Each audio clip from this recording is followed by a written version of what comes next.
Adrian Luna എന്ന വൻമരം വീണു. ഇനി ആര് എന്നുള്ള ചോദ്യം ചോദിച്ചു കഴിഞ്ഞാൽ കേരള ബ്ലാസ്റ്റേഴ്സിന്റെ ആരാധകർക്ക് നിരാശരായി കൈമലർത്തി കാണിക്കാൻ മാത്രമേ പറ്റൂ. കാരണം അഡ്രിയാൻ ലൂണ പോയാൽ കേരള ബ്ലാസ്റ്റേഴ്സിന്റെ മധ്യനിര എന്നും അനാഥം തന്നെയാണ്. പക്ഷേ ലൂണയുടെ അഭാവത്തിലും ടീമിലെ പ്ലേ ഓഫിലേക്ക് നയിച്ച ഇവാൻ ആശാൻ മിഡ്ഫീൽഡ് റിസോഴ്സിനെ, അതായത് ഡൊമസ്റ്റിക് ഇന്ത്യൻ പ്ലേയേഴ്സിനെ വെച്ചുകൊണ്ട്, ഡൊമസ്റ്റിക് ഇന്ത്യൻ പ്ലേയേഴ്സ് എന്ന് എടുത്ത് പറയേണ്ട കാര്യമില്ല, ഡൊമസ്റ്റിക് താരങ്ങളെ വെച്ചുകൊണ്ട് പ്ലേ ഓഫിൽ വരെ എത്തിച്ചിട്ടുണ്ടായിരുന്നു. പക്ഷേ അത്തരത്തിലുള്ള മിറാക്കിൾ നമ്മൾ എപ്പോഴും പ്രതീക്ഷിക്കേണ്ട.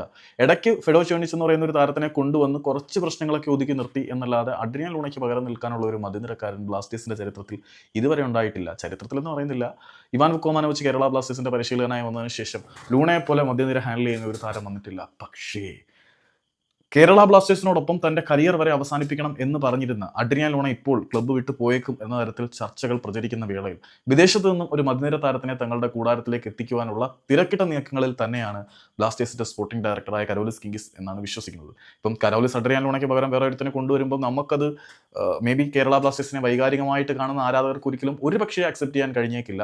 പക്ഷേ ഞാൻ എപ്പോഴും ഈ കരോളിസിനെ കുറ്റം പറയാറുണ്ടെങ്കിൽ പോലും അദ്ദേഹത്തിന്റെ സൈനിങ്ങുകളുടെ കാര്യത്തിൽ ഞാൻ എപ്പോഴും സാറ്റിസ്ഫൈഡ് ആണ്. കാരണം കുറഞ്ഞ പൈസയ്ക്ക് മികച്ച താരങ്ങളെ പുള്ളി കൊണ്ടുവരുന്നുണ്ട്. അതിപ്പം ലൂണ ആയാലും ദിമി ആയാലും അങ്ങനെ ഒരുപാട് താരങ്ങളെ, മാർക്കോലിസ് കോച്ചിനെ കൊണ്ടുവന്നിട്ടുണ്ട്.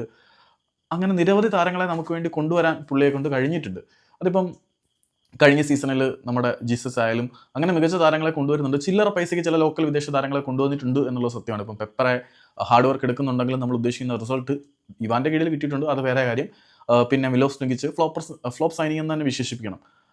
പക്ഷേ ലൂണയ്ക്ക് പകരം ഒരാളെ അദ്ദേഹം മധ്യനിരയിലേക്ക് കൊണ്ടുവരുമ്പം അദ്ദേഹം അത്യാവശ്യം കരുത്തുള്ള ഒരു താരം തന്നെ ആയിരിക്കും വരുന്നത്. ഞാൻ തള്ളി കൂടുതലൊന്നും പോകുന്നില്ല.